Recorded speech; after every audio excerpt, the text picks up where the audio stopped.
Osho Rajneesh. Birth name Rajneesh Chandramohan Jain. Madhya Pradesh రాష్ట్రంలో రాయసేన్ జిల్లాలో కుచ్వాడ అనే గ్రామంలో 1931 డిసెంబర్ 11న ఓషో జన్మించారు. Osho enlightenment 1953 March 21.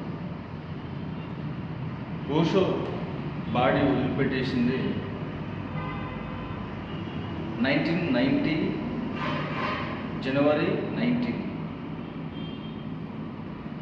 ఓషో సమాధి పైన ఈ విధంగా రాసి ఉంటుంది: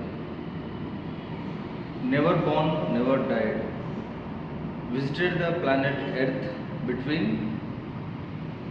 డిసెంబర్ 11, 1931, 1990 జనవరి 19.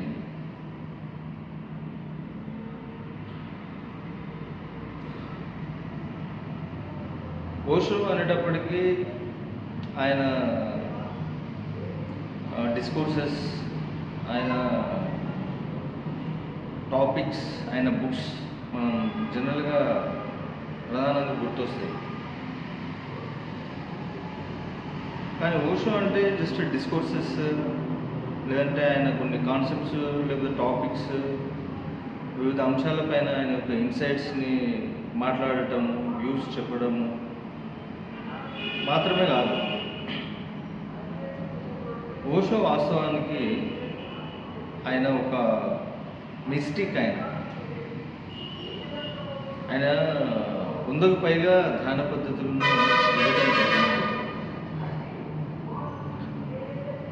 వాస్తవానికి ఆ ధ్యాన పద్ధతులన్నీ కూడా విజ్ఞాన భైరవతంత్ర మరియు ఇతర ఏన్షియంట్ స్క్రిప్చర్స్లో ఉన్నవే. వాటిని ఈయన రిఫర్బిష్డ్ చేసి మళ్ళీ ఇవ్వడం జరిగింది. ఇప్పుడు ఉన్నటువంటి మోడర్న్ టైమ్స్లో వాటన్నిటిని మళ్ళీ ఒకసారి రీఎనర్జైజ్డ్ చేసి ఇవ్వడం జరిగింది. ఇప్పుడు డైనమిక్ మెడిటేషన్ అవ్వచ్చు, Nada Brahma, Gauri Shankar, kundalini, whirling meditation Sufis చేస్తారు, రౌండ్స్ తిరుగుతూ చేసేది. అదేవిధంగా విపశ్యనా మెడిటేషన్. ఈ మెడిటేషన్ మెథడ్స్తో పాటు ఆయన ఇంకా చాలా మెడిటేషన్ టెక్నిక్స్ ఇవ్వడం జరిగింది. 100కు పైగా టెక్నిక్స్ ఉన్నాయి. ఆ మెడిటేషన్ మెథడ్స్ మనం చేసినప్పుడు వాస్తవంగా ఓషో ఏంటో మనకు అర్థం అవడానికి అవకాశం ఉంది. మనం చెప్పింది వింటే మనకు అర్థం కాదు కదా, ఆయన చెప్పింది మనం చేస్తే మనకు అర్థమవుతుంది. ఆయన డిస్కోర్సెస్ మెడిటేషన్ కంప్లీట్ అయిపోయిన తర్వాత మీటింగ్ విత్ గురువు అని ఈవినింగ్ ప్రోగ్రామ్ ఉంటుంది వాళ్ళు ఓషో ఆశ్రమ్స్. ఆ టైంలో డిస్కోర్సెస్ ఉంటాయి. లేదంటే ఎవరైనా జర్నలిస్ట్ వచ్చినప్పుడు వివిధ అంశాల గురించి ఆయనతో క్వశ్చన్ చేస్తే దానికి ఆన్సర్స్ ఇచ్చేటోడు. కానీ ఎక్కువ మటుకు మాత్రం ఆయన మెడిటేషన్ చేసిన తర్వాత డిస్కోర్సెస్ పెట్టేటోడు. ఆయన మాట్లాడినవి ఎక్కువ శాతము అక్కడ మెడిటేషన్ చేసిన వాళ్ళ కోసం చెప్పిన విషయాలు ఉంటాయి. ఎలాంటి ధ్యానం లేకుండా వాటిని వింటే ఆల్రెడీ మనం ప్లెంటీ ఆఫ్ ఇన్ఫర్మేషన్తో స్టోర్ అయి ఉంటుంది మన మైండ్. దాంట్లో ఇది ఎట్లా ఫిల్ అవుతుంది, అక్కడ వస్తుంది ప్రాబ్లం. అందుకని చాలా వరకు ఓషో మిస్అండర్స్టాండ్ చేసుకోబడ్డాడు. నిజానికి ఓషో మెథడ్స్, ఆయన ఇచ్చినటువంటి ధ్యాన పద్ధతులు ప్రాక్టీస్ చేయగలిగితే ఆయన పట్ల మనకు ఎంతో గ్రాటిట్యూడ్ కలుగుతుంది.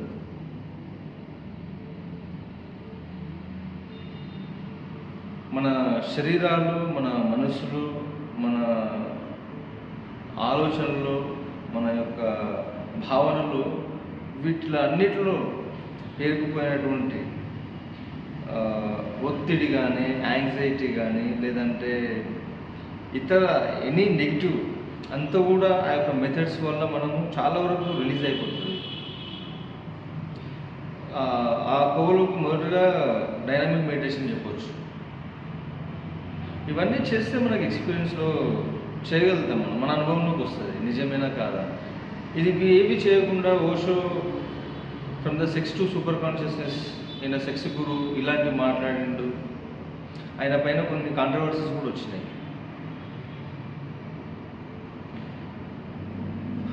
అంటే ఆయన ఒక దగ్గర అంటాడు, నేను చేసినటువంటి మిషన్ అనేది పాజిటివ్ కొంతవరకు వెళ్తే ఈ యొక్క స్పెక్యులేషన్స్, ఈ యొక్క కాంట్రవర్సీస్ నన్ను ఇంకెక్కువ మందికి రీచ్ అయ్యేలా చేసినాయని ఆయనే అంటాడు.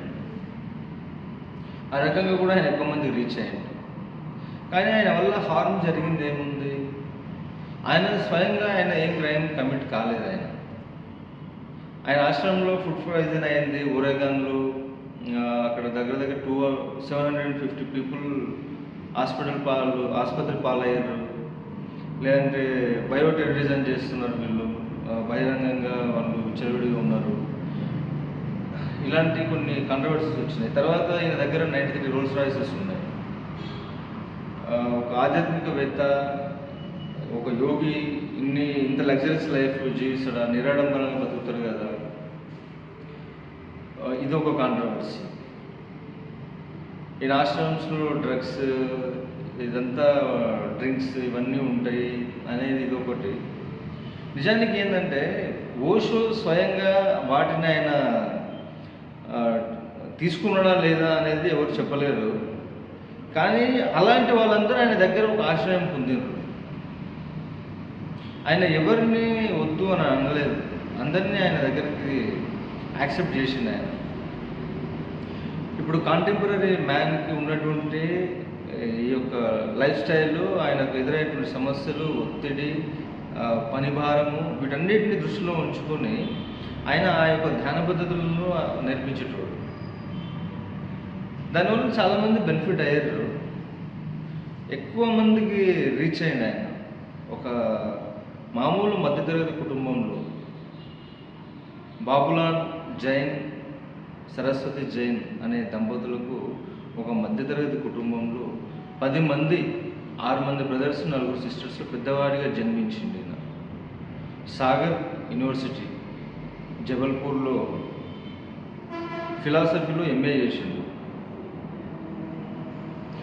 ఒక సాధారణ కుటుంబంలో జన్మించి ఓల్డ్ వరల్డ్ని ఒక టైంలో మనం అనుకోవచ్చు షేక్ చేసి పడేసింది ఆయన యొక్క ఆలోచనతో. సాధ్యమైన విషయం కాదు అది. ఒక భారతీయుడు ఒక దండయాత్ర చేసిందని చెప్పవచ్చు, ఆధ్యాత్మిక దండయాత్ర. చాలా కంట్రీస్ ఆయన రావడం అనే దాన్ని నిరోధించారు. దురదృష్టవశాత్తు ఆయన ఇక్కడ కూడా అప్పుడు ఇక్కడ ఉన్నటువంటి నాయకుల చేత కూడా అపార్థం చేసుకోబడ్డాడు. ఒక భారతీయుడు ఒక నాలెడ్జ్ ఇస్తే ఎంతోమంది రీసెర్చ్ స్కాలర్స్, ఐఏఎస్లు, బిజినెస్ మ్యాన్స్, సైంటిస్టులు ఎంతోమంది ఆయన దగ్గర డిసేబుల్స్కి వచ్చారు. వాళ్ళందరూ ఇప్పుడు మనకు వచ్చే టెక్నాలజీ అంతా కూడా యూరోప్ కంట్రీస్ నుంచే ఇంపోర్ట్ చేసుకుంటాం చాలా వరకు. అట్లాంటి వాళ్ళందరినీ ఆయన డిసేబుల్గా చేసుకోగలిగిందంటే ఈయన పొటెన్షియల్ ఎంత ఉంటుంది. ఒక మాట చెప్తుంటే ఎదుటోడు వింటుండంటే చెప్పేటోడికి ఎక్కువ తెలుసనే కదా, సింపుల్ లాజిక్. అందులోనూ వచ్చిన వాళ్ళు ఎవరు సామాన్యులు ఏం కాదు కదా వాళ్ళు. దాంట్లో ఎక్కువ శాతం మెజారిటీ పీపుల్ అమెరికన్స్ ఉంటారు. అమెరికా మనకంటే ఫార్ మోర్ అడ్వాన్స్గానే ఉంది, అది మనకు అందరికి తెలిసిన విషయమే. అంటే ఇక్కడ మన ఒక భారతీయుడు అతని దగ్గర ఉన్నటువంటి ఒక నాలెడ్జ్ని, అతనికి దగ్గర ఉన్నటువంటి ఒక సబ్జెక్ట్ని వరల్డ్కి ఏ విధంగా తీసుకెళ్ళిన అనేది అదొక గ్రేట్ మిషన్ అని చెప్పొచ్చు మనం. ఓషో గురించి అర్థం చేసుకోవాలంటే ఓషో చెప్పిన విషయాలు వినడం కాదు, ఆయన విషయాలు చెప్పినవి చేయాలి మనం. ఆ మెడిటేషన్ మెథడ్స్ చేస్తే ఆయన ఎంత డెప్త్ ఉండడం మనకు అర్థమవుతుంది. ఓషో దగ్గర చెప్తాడు, unless you suffer you won't understand me అంటాడు ఆయన. బాగా నలిగిపోయి బాగా కష్టాలు పాలయ్యి ఇబ్బందులు పడ్డోళ్లకు ఒకవేళ ధ్యాన మార్గంలో ఉన్నవాళ్ళు ఓషో డైనమిక్ కానీ, కుండలిని కానీ, నాద బ్రహ్మ ఇలాంటి మెడిటేషన్ మెథడ్స్ చేస్తే వాళ్ళు చాలా తొందరగా get rid of tensions, worries, depression కూడా అవుతుంది. దీనికి రీజన్స్ ఉన్నాయి. అంటే ఇప్పుడు మెడికల్గా వాళ్ళు మెడిసిన్ యూజ్ చేసి చేసుకుంటూ దీన్ని సపోర్ట్గా తీసుకోవచ్చు, ఇంకా రిజల్ట్ బెటర్గా వస్తుంది. ఇప్పుడు ఫర్ ఎగ్జాంపుల్ మనము ఓషో డైనామిక్ మెడిటేషన్ తీసుకుంటే ఫస్ట్ బ్రీతింగ్ ఉంటుంది. బ్రీతింగ్ తర్వాత కెథారసిస్ ఉంటుంది, ఆ తర్వాత హూ మంత్ర పైన జంప్ చేయడం ఉంటుంది. ఇవన్నీ రిలీజ్ చేస్తుంటాయి మన లోపల ఉన్నటువంటి నెగిటివిటీని. ఆ తర్వాత సైలెన్స్, తర్వాత డాన్స్ సెలబ్రేషన్, ఇట్లా 5 స్టేజెస్లో ఉంది అది. ఫస్ట్ స్టేజ్లో బ్రీత్ ఇంటేక్ అండ్ రిలీజ్ చేయడం.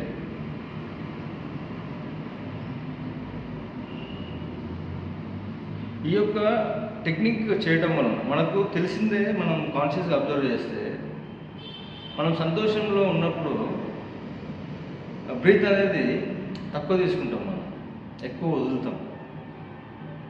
శ్వాస తక్కువ తీసుకుంటాము, ఎక్కువ వదులుతాము. అదే మనం బాధలో ఉన్నప్పుడు ఎక్కువ తీసుకుంటాము, తక్కువ వదులుతాం. దానివల్ల ఏమవుతుందంటే కార్బన్ డైఆక్సైడ్ మన లోపలనే ఎక్కువ స్టోర్ అయిపోతుంది. దానివల్ల మనకు మానసిక ఒత్తిడి మరింత పెరుగుతుంది, మన ఆలోచనల సామర్థ్యం మందగిస్తుంది, మన యొక్క పర్ఫార్మెన్స్ తగ్గిపోతుంది. అది ఇక డిప్రెషన్ ఇవన్నీ సబ్సిక్వెంట్స్ వస్తుంటాయి. ఎప్పుడైతే ఈ మెడిటేషన్ మెథడ్స్ చేస్తామో, ఈ యొక్క కెథారసిస్ కానీ లేకపోతే ఫస్ట్ మన బ్రీత్ ప్యాటర్న్ కానీ, ఆ బ్రీత్ ప్యాటర్న్ ఏముంటుందంటే మనం శ్వాస వదులుతుంటాం, తీసుకోని అవసరం లేదు. అక్కడ మెడిటేషన్ నేర్చుకోవాలి. శ్వాస వదులుతుంటాం మనం, దానికి ఒక బాడీ మూమెంట్ ఉంటుంది. శ్వాస వదులుతూనే ఉంటాము, అది ఫిల్ అవ్వడం ఆటోమేటిక్లీ ఫిల్ అవుతుంటుంది.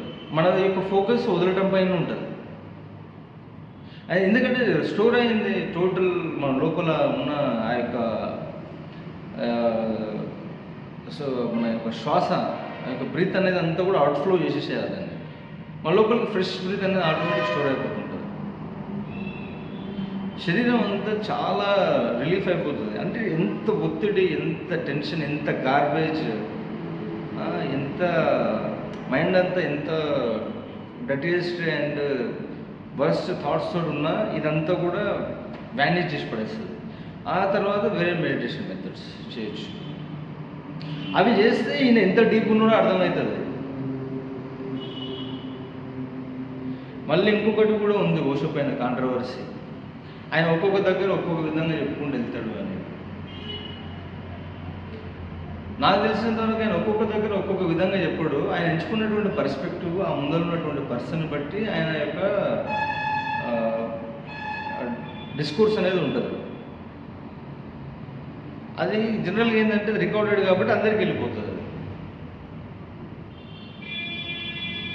అక్కడ ముందర ఉన్న పర్సన్ బట్టి అది చెప్తాడు, లేకపోతే అడిగినటువంటి వ్యక్తి యొక్క స్థాయిని బట్టి ఆన్సర్ ఉంటుంది. అయితే మెయిన్గా అదొక రీజను. ఇంకొక రీజను ఓషో ఏంటంటే ఆయన కాంటెంపరీ ఉంటాడు. ఆయన ఆల్రెడీ ప్రిడిక్షన్ చేసిన విధంగా ఉండడు. అంటే ఆయన నేను ఈ విధంగానే ఉండాలి అని నిర్ణయించుకొని ఆయన ఏమి ఉండడు. అంటే ఏ విధంగా ఉండాలనేది నిర్ణయించుకోకుండా ఉండాలి అనేది కూడా ఒక నిర్ణయమే. కాకపోతే ఆ నిర్ణయం ఏంటంటే అది నేచర్కి అనుకూలంగా ఉంటుంది. ఆయన ముందుకి ఎట్లాంటి అవకాశాలు వస్తున్నాయి, ఎలాంటి పరిస్థితులు వస్తున్నాయి, ఎలాంటి వ్యక్తులు వస్తున్నారు, ఎలాంటి సమస్యలు వస్తున్నాయి అనే దాన్ని బట్టి ఆయన ఆ టైంకి ఆయన అలర్ట్గా ఉండి కాన్షియస్గా డిసిషన్ తీసుకొని వెళ్ళిపోతాడు ఆయన. కాబట్టి ఆయనను మనము ప్రిడిక్ట్ చేయలేము. ఆయన మనము ఒక డిక్టేట్ చేసిన విధంగా ఉండడు ఆయన. కాబట్టి ఈరోజు ఒకటి మాట్లాడితే దానికి పరస్పర విరుద్ధంగా ఉన్నదానిపైన కూడా మళ్ళీ మాట్లాడగలుగుతాడు ఆయన. యాక్చువల్లీ ఆయన ఉద్దేశం మాటలతోటి ఏమి మనం ఎదురులోకి ఏం చెప్పలేము అనేది ఆయన మెయిన్ ఇంటెన్షన్. అందుకని సైలెన్స్ షేడ్స్ ఇన్ వర్డ్స్ అని వస్తుంది. ఆయన మాట్లాడేటప్పుడు ఆ గ్యాప్స్ కోసం మాట్లాడే పాయింట్, తర్వాత మెడిటేషన్స్ చేసిన తర్వాత ఈ నాలెడ్జ్, ఈ సబ్జెక్టు తెలియాలి కాబట్టి మన బ్లాక్స్ ఉంటే క్లియర్ అయితే అనే ఉద్దేశంతో చెప్తాడు. ఆయన చెప్పేది మెడిటేటర్స్ కోసం చెప్తాడు. ఓషో మనం ఒప్పుకొని తీరవలసిందే. 20వ శతాబ్దంలో వచ్చిన ఒక గ్రేటెస్ట్ పర్సన్. ఇండియా నుంచి. ఆయన ఉన్న డిస్కోర్సెస్ వరల్డ్ ప్రెస్ కాన్ఫరెన్స్లో ఈయన ఒక హాల్లో కూర్చొని ఉంటే టోటల్ వరల్డ్ బీబీసీ కానీ ఇలాంటివన్నీ కూడా టాప్ వరల్డ్ మీడియా అంతా కూడా అక్కడ అందరూ అసెంబ్ల్ అవుతారు. ఈయన డిసైబుల్స్ కూడా ఉంటారు. అక్కడ వచ్చి వాళ్ళంతా క్వశ్చన్స్ ప్రిపేర్ చేసుకొని వస్తారు. ఈయన జస్ట్ కూర్చుంటాడు empty hands. World media highly qualified educated people, foreign పీపుల్కి ఎడ్యుకేషన్ ఉంది కదా, ఇంగ్లీష్ ఎడ్యుకేషన్, లిటరేచర్, వాళ్ళు కొంచెం ఫార్మర్ సైన్స్ అండ్ టెక్నాలజీలో ముందున్నారు. అంటే మన దగ్గర 2000 years కంటే ముందు మనం ఫార్మర్ బెటర్ ఉన్నాము. 2000 years నుంచి ఇప్పటి వరకు అంటే 1947 ఆ మధ్య వరకు మన దగ్గర ప్రాబ్లమ్స్ వచ్చి మన యొక్క సంస్కృతి కానీ మన యొక్క నాలెడ్జ్ అంతా కూడా ధ్వంసమైంది. దండయాత్రలు ఇవన్నీ జరిగినాయి కదా. మనం అన్నీ ఇట్లాంటి అది పెట్టుకోకుండా, హిపోక్రసీ పెట్టుకోకుండా మనం ఫ్యాక్ట్ చూసుకోగలగాలి. సో అట్లాంటి వాళ్ళు అందరూ వచ్చి మన ఒక భారతీయుడు, ఒక మైస్టిక్ అక్కడ కూర్చుంటే అందరూ ఆయన డౌట్స్ అడుగుతారు. అది మనకు ఎంత గర్వకారణం కాదా? ఇక్కడ నుంచి అమెరికా పోయి ప్రెసిడెంట్ రొనాల్డ్ రీగన్ కూడా ఆయన అంటే వణుకు. ఆయన గవర్నమెంట్ అంతా పడిపోయి మూమెంట్ తీసుకొచ్చిండు ఓషో ఒకనొక టైంలో. ఆయన ఉద్దేశం పాలిటిక్స్లోకి రావాలని లేదు, కాకపోతే ఆయన మూమెంట్ అట్లా వెళ్ళిపోయింది ఆయన యొక్క ఫాలోవర్స్. ఎందుకంటే ఆయన చెప్పేదంతా కూడా ఆయన మెడిటేషన్ మెథడ్స్ అన్నీ సైంటిఫికల్లీ ప్రూవ్డ్ ఉన్నాయి. ఆయన చెప్పేటటువంటి డిస్కోర్సెస్లో ఎట్లాంటి హిపోక్రసీ లేదు, ఇలాంటి పరంపర, ఇలాంటి సాంప్రదాయాలను ఆయన తీసుకొని మాట్లాడలేదు. ఆయన లిబరేషన్, ఆయన యొక్క వ్యక్తికి ఆయన యొక్క ఇండిపెండెన్స్ కోసము ఆయనను విముక్తి చేయాలనే ఇంటెన్షన్లోనే ఆయన చెప్పేటోడు ఎక్కువ. అంతేగాని ఏదో పరంపరను దాన్ని ప్రమోట్ చేయాలి ఇట్లా ఆయన ఎప్పుడు మాట్లాడలేదు. అందుకే అంతమంది దుష్మన్ అయ్యారు ఆయన.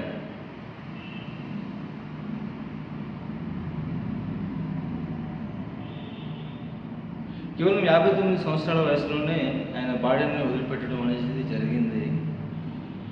ఆయన బాడీ వదిలిపెట్టే టైంకి ఆయన హాస్పిటల్కి వెళ్ళకుండా నేను చావుకే రెడీ అయినా అనేది చెప్తాడు ఆయన దగ్గర ఉన్నటువంటి disciples.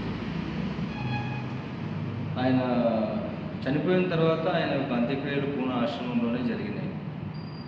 Osho international meditation resorts అని పూనాలో ఉంది.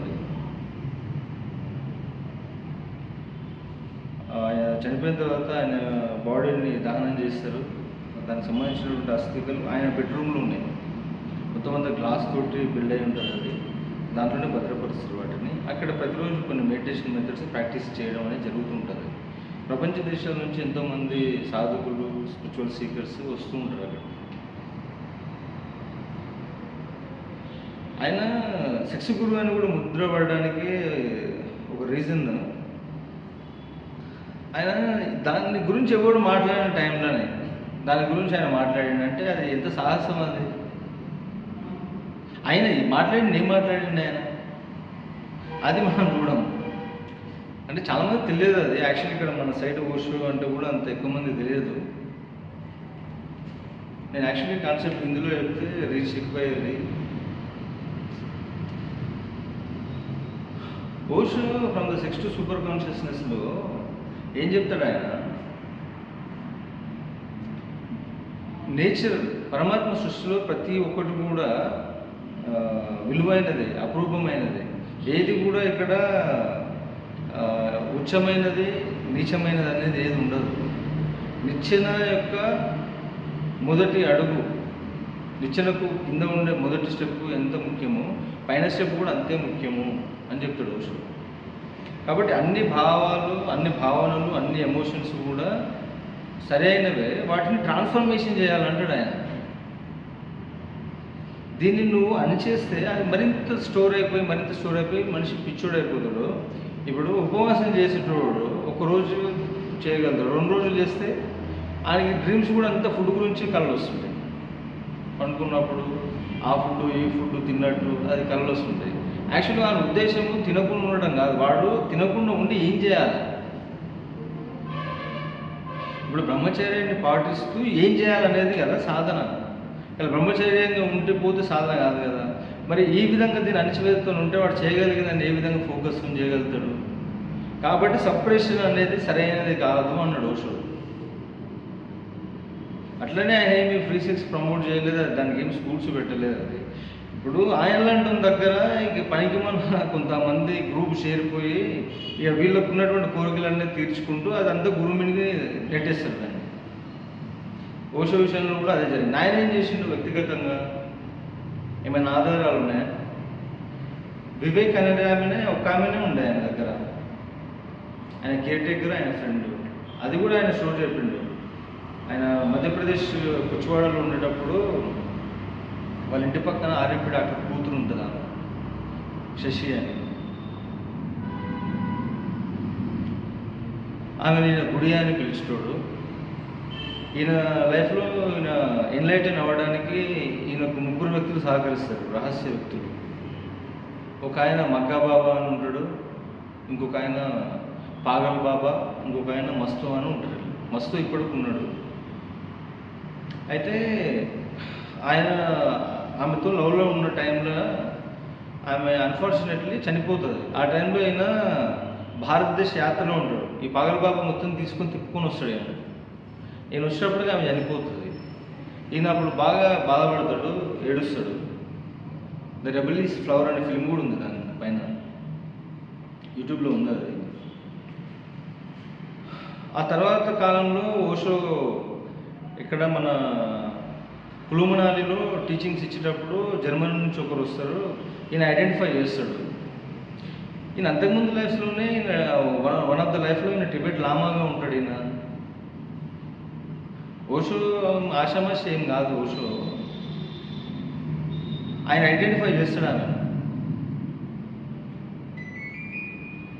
ఆయన డిక్లేర్ చేస్తాడు, ఏమైనా వివేక్ ఎవరో కాదు, గత జన్మలో ఆర్ఎంపీ డాక్టర్ కూతురు. వాళ్ళు పాకిస్తాన్ వెళ్ళిపోతారు ఇండియా డివైడ్ అయిపోయిన తర్వాత. వాళ్ళ ఇల్లు ఇక్కడ ఏమి ఉండదు. కాకపోతే ఈమె చనిపోయిన తర్వాత మళ్ళీ నెక్స్ట్ లైఫ్లో అట్లా వచ్చిందని ఆయనే చెప్తాడు. అది ఆ తర్వాత ఓషో టిబెట్ లామాగా ఉన్నాను ఆయన సెల్ఫ్గా చెప్పుకున్నాడు ఆ విషయం. 3 centuries బ్యాక్ నేను టిబెట్లో వచ్చిన లామాగా ఉన్నా నేను. ఆ టైంలో 3 రోజుల అనుష్ఠానాన్ని పూర్తి చేసి సరిపోయేది. టోటల్ 21 daysలో 3 రోజుల అనుష్ఠానం మిగిలిపోయింది. ఆ 3 రోజుల అనుష్ఠానం పూర్తయినంటే నేను శూన్యంలోకి విలీనం అయిపోయేటువంటి. ఆ టైంలోనే నా పైన విషప్రయోగం జరిగింది. ఆ 3 రోజుల అనుష్ఠానం పూర్తి చేయడానికి నేను మళ్ళీ జన్మించాల్సి వచ్చింది. నేను అందుకే పుట్టిన తర్వాత 3 రోజుల వరకు ఏం తినలేదు, ఏమి తల్లిపాలు కూడా తాగలేదంట. ఆయనే చెప్పిన ఆ విషయం. అంటే వాళ్ళ తల్లిదండ్రులు చెప్పవచ్చు అది. అంత మాత్రమే కాదు, ఆయన వాళ్ళ అమ్మమ్మ ఊర్లో ఎక్కువ ఉండేటోడు, గాడరవార. వాళ్ళ తాత అక్కడ కొద్దిగా మంచి భూస్వామి. ఆయన చనిపోయే టైంలో కూడా ఈయన కొన్ని అంటే ఈయన పాస్ట్ లైఫ్లో కొన్ని ఉన్నాయి. చిన్నగా ఉన్నప్పుడు అవన్నీ కూడా పాస్ట్ లైఫ్ నాలెడ్జ్ పనిచేస్తుంటుంది వీళ్ళకు. అందుకనే చిన్నగా ఉన్నప్పుడు చాలామంది పిల్లలు యాక్టివ్గా ఉంటారు. పెరుగుతున్న కొద్దీ మళ్ళీ డిమ్ అయిపోతారు, వాళ్ళు డల్ అయిపోతారు, కొద్దిగా ఇగ్నోరెన్స్లోకి వెళ్ళిపోతారు. చిన్నగా ఉన్నప్పుడు ఫుల్ యాక్టివ్ ఉంటారు. మళ్ళీ ఈయనకు ఆ పాస్ట్ లైఫ్ నాలెడ్జ్, ఎందుకంటే సరైన సాధన మళ్ళీ చేస్తే అదే కంటిన్యూ అవుతుంది. వచ్చిన పర్పస్ ఏదో ఉంటుంది. ఇక్కడికి వచ్చిన తర్వాత మళ్ళీ ఈ యొక్క మాయలో పడి, అంటే ఇక్కడ అంతా ఇగ్నోరెన్స్ ఉంటుంది కదా, పడి ఇక్కడ ఉన్న యాక్టివిటీస్ ఈ సినిమాలోకి వచ్చి దీంట్లో లీనమైపోతే అందాల్సినటువంటిది అది అందనప్పుడు అది వాళ్ళు కొద్దిగా డౌన్ఫాల్ అయిపోతారు ఆటోమేటిక్లీ. ఇదే మూమెంట్లో వాళ్ళు పర్పస్ ఆఫ్ లైఫ్ వైపు వాళ్ళు దాన్ని స్పీడ్ ఆఫ్ ఎంక్వైరీ చేస్తే ఇంకొంచెం స్పీడ్గా వెళ్ళిపోతారు. లేదంటే డిస్టర్బెన్స్ కింద పడి మీద పడి మళ్ళీ కొద్దిగా ఇబ్బందిగా సాగుతుంది లైఫ్. అయితే ఓషోకు అదంతా ఐడియా ఉంటుంది. ఆ టైంలో తాత చనిపోయేటప్పుడు ఆయన కొన్ని కాషన్స్ ఇస్తాడు. టోటల్ రిలాక్స్ అయిపో, నీ యొక్క ఆలోచనలను శాంతపరచుకో, నీ యొక్క భావనలను రిలాక్స్ చేయి, నీ యొక్క శరీరాన్ని వదులుగా వదిలిపెట్టేసేయి, నిశ్శబ్దంగా ఉండు అని ఈ విధంగా కొన్ని ఆయన కాషన్స్ ఇస్తాడు.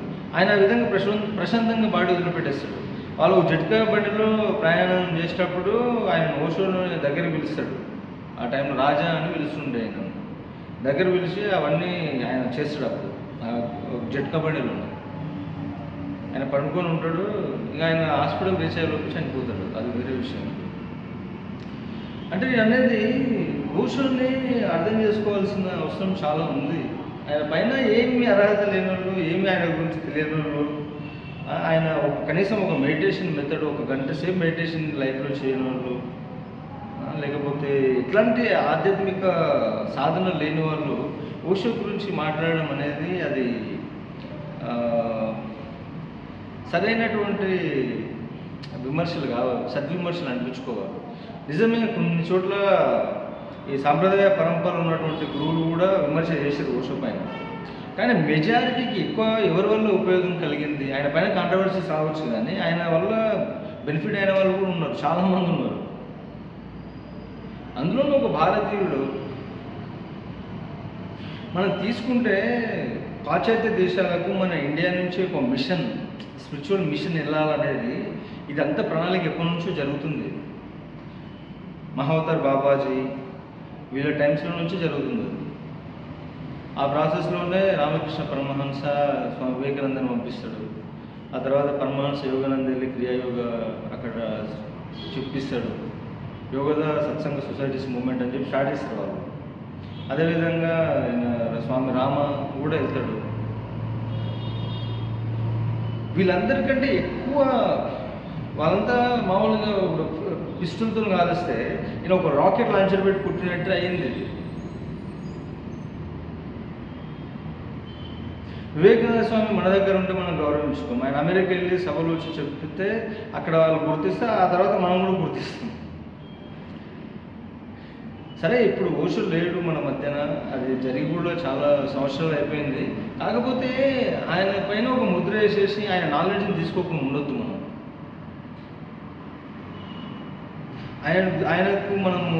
ఆయనకు దూరంగా ఉంటే మనమే నష్టపోయినట్టు వాస్తవానికి.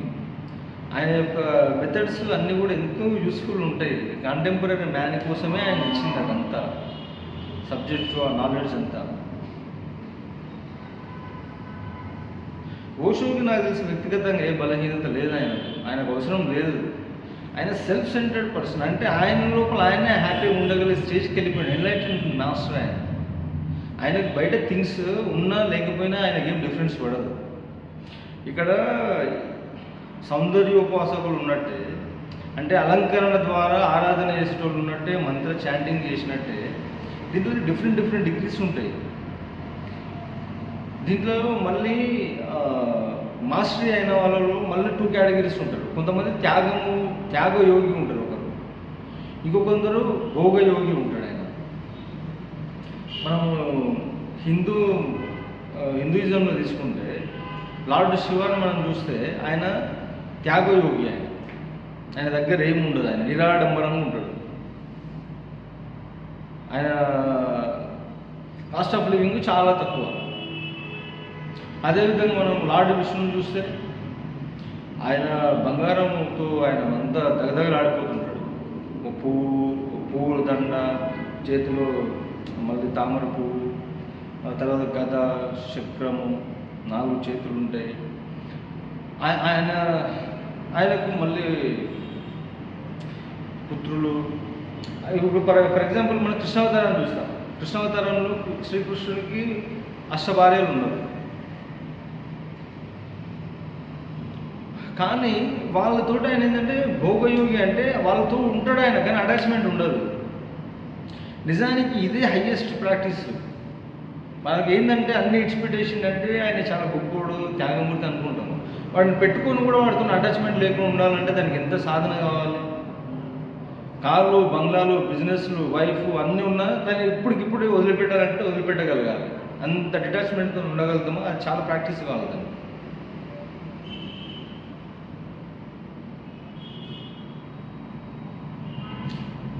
శ్రీకృష్ణుడు అష్టభార్యలో ఆయన పరంపరించే టైంలో ఆయన అడవికి వెళ్ళిపోతాడు. ఆ టైంలో అర్జునుడు వాళ్ళ భార్యలను పిల్లలను తీసుకొని వెళ్తుంటే బందిపోటు దొంగలు వచ్చి వాళ్ళ పైన దాడి చేసి కొంతమందిని ఎత్తుకొని వెళ్ళిపోతారు వాళ్ళు. ఆయన తెలియదా ఇదంతా? ఆయనకి ఏమన్నా పొసెసివ్నెస్, ఏమైనా హిపోక్రసీ ఉందా? త్యాగం జరగాల్సింది స్క్రీన్ ప్లే ప్రకారము, అది యూనివర్సల్ లా ప్రకారం జరిగేది జరుగుతుంది. దాన్ని యాక్సెప్ట్ చేసిండు ఆయన. ఉన్నారు అందరూ అంత ఇష్టంగా కట్టుకున్న ద్వారాగా మునిగిపోయింది. అంటే ఆయన భోగయోగి ఉంటుంది కానీ దాంతో అటాచ్మెంట్ ఉండదు, అన్నీ ఉంటాయి. అది గ్రేట్ ప్రాక్టీస్. ఓషో వీళ్ళతో ఆయనను పోలుస్తావా, వాళ్ళ దేవుళ్ళు అనే విషయం అర్థం కానీ తీసుకుంటున్నాము. ఓషో దగ్గర అన్నీ ఉన్నా కానీ ఆయన పేరు మీద ఏం లేవు, అవి అవన్నీ సంస్థ పేరు మీద ఉన్నాయి. ఆయన వేసుకున్న బట్టలు జేబులు కూడా ఉండేవి కాదు, ఆయనకు ఒక బ్యాంక్ అకౌంట్ కూడా లేదు. అన్ని ఆశ్రమం పేరు మీద ఉన్నప్పుడు ఆయన పేరు మీద ఎందుకంటే ఆయన అనుభవించింది కూడా ఎంత దాన్ని.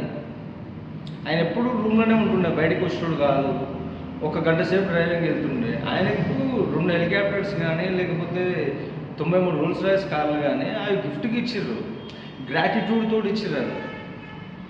కొంతమంది చెప్పొచ్చు బయటకు వచ్చిన తర్వాత వాళ్ళ పేర్లు ఎందుకు కానీ, ఆయన బ్రెయిన్ వాష్ చేస్తాడు, పబ్లిక్లో ఉన్నటువంటి ఫియర్ని క్యాచ్ చేసుకుంటాడు ఆయన. దానివల్ల అందరూ డొనేషన్స్ ఇస్తారు, అది అని. అదంతా నియతి లేని మనుషులు మాట్లాడతారు. అట్లా ఎంతమంది చేస్తారు? అమెరికన్స్ వాళ్ళంతా తెలివి తక్కువ, చదువుకోలేని వాళ్ళు అట్లా చేస్తే ఆయన పైన కేసు పెట్టేస్తారు. వాళ్ళు మాట్లాడింది ఎవరో థర్డ్ పర్సన్ మాట్లాడుతారు, ఈయన ఇట్లా చేస్తాడని. ఆమె ఏమైనా ఇచ్చింది ఆయనకు? ఆయనదే ఆమె తిన్నది, బాగుపడ్డది. ఎవరైనా కానీ ఆయన అటువంటి లాభం వచ్చి పడే పనులే ఆయన ఏం చేయలేదు.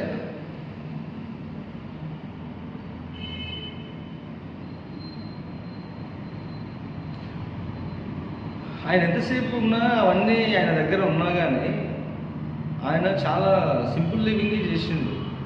పుస్తకాలు చదవటము, ఆయన 5,000 గంటలు మాట్లాడిండు. ఆయన మాట్లాడినటువంటి విషయాలు సుమారు 600 పుస్తకాలుగా వచ్చినాయి.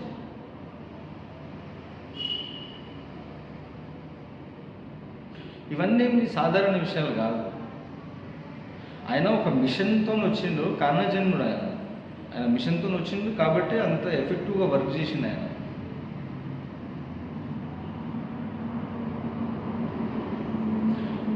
ఇప్పుడున్న ఈ టైమ్స్లో అర్థం కాకపోయినా ఇంకా ఫ్యూచర్ జనరేషన్స్ ఆయనను ఇంకా బాగా అర్థం చేసుకుంటారు. ఎందుకంటే సివిలైజేషన్ డెవలప్ అవుతున్న కొద్దీ మన లోపల హిపోక్రసీ ఇదంతా ఉండదు. జలసీ, హిపోక్రసీ ఇవన్నీ పోయి విషయాలని సింపుల్గా అర్థం చేసుకోగలుగుతాం, యాస్టిస్గా ట్రాన్స్పరెంట్గా చూడగలుగుతాము, దాన్ని అర్థం చేసుకోగలుగుతాం. కాబట్టి ఫ్యూచర్ జనరేషన్స్కి ఓషో ఇంకా బాగా అర్థమవుతాడు. ఆయన అదే చెప్తాడు, నేను ఈరోజు మాట్లాడేది కేవలం ఈ రోజు కోసమే కాదు, నేను మాట్లాడేది ఫ్యూచర్ జనరేషన్స్ కోసం కూడా మాట్లాడుతున్నాను అంటాడు ఆయన. ఓషో వాళ్ళ తమ్ముడు ఇంకా ఉన్నాడు, శైలేంద్ర సరస్వతి. ఆయన కూడా ఇట్లాంటి మెడిటేషన్ సెషన్స్ కండక్ట్ చేయటం, డిస్కోర్స్ చెప్పడమే చేసుకుంటాడు ఆయన.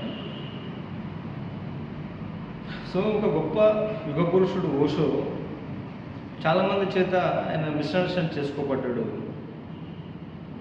కానీ ఆయన అద్భుతాలు ప్రకటించిన, ఒకవేళ అద్భుతాలు నేను చేయలేనా అని అంటే, నేను అద్భుతాలు చేస్తే అట్లాంటి మిరాకిల్స్ కోసం ఆశించేటోళ్ళు నా చుట్టూ చేరుతారు.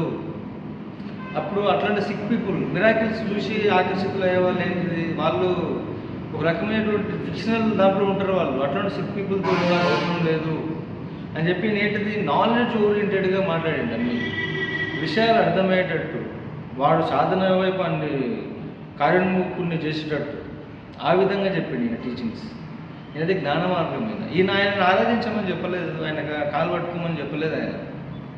అదంతా సిస్టమ్ ఆయన దగ్గర ఏం లేదు. ఓషో దేవుడు ఉన్నాడా లేడా అనే దానిపైన కూడా ఆయన ముందర ఉన్న వాళ్ళని బట్టి ఉంటుంది. కాన్షియస్నెస్ ఉంది అని అన్నాడు. పరమాత్మ గురించి ఆయన క్లియర్గా చెప్పిండు. There is no creator, creation itself is enough అన్నాడు ఆయన. ఈ హోల్ క్రియేషన్ ఈజ్ సరిపోతుంది.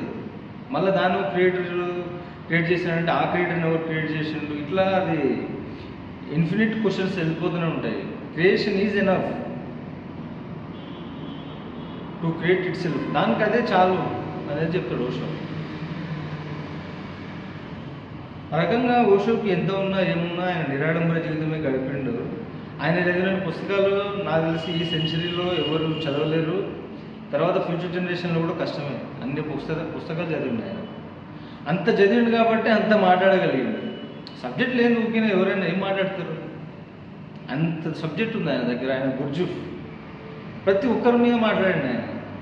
బోధిధర్మ, చువాన్స్, లావోట్సు, కృష్ణ, శివ, ఇది మాత్రమే కాకుండా పతంజలి యోగ సూత్రాస్,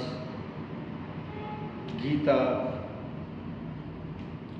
ఆచార్య నాగార్జున, వీళ్ళందరిపైన మాట్లాడండి ఆయన.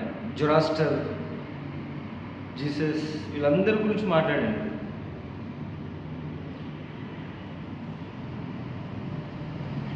ఇంత మాత్రమే కాకుండా ఓషో చేసినటువంటి వర్క్స్లో మనం చూస్తే మెయిన్గా రజనీషిజం అనే ఆయనకి సంబంధించి కొంతమంది ఫాలోవర్స్ అది ఫౌండ్ చేస్తే అది కూడా అవసరం లేదని చెప్పిండు ఆయన. అంటే ఈ ఇజమ్స్ ఏవి కూడా మనుషులకు హెల్ప్ చేయవు, వాటి యొక్క అవసరం లేదు. ప్రతి ఒక్కరూ వాళ్ళ యొక్క సెల్ఫ్ డిస్కవరీ చేయాలి. దానికి మెథడ్స్ ఇస్తున్నా నేను. నా మెథడ్స్ ప్రాక్టీస్ చేయకుండా నీకు మాట్లాడడానికి రైట్ లేదు అని అంటాడు ఓషో.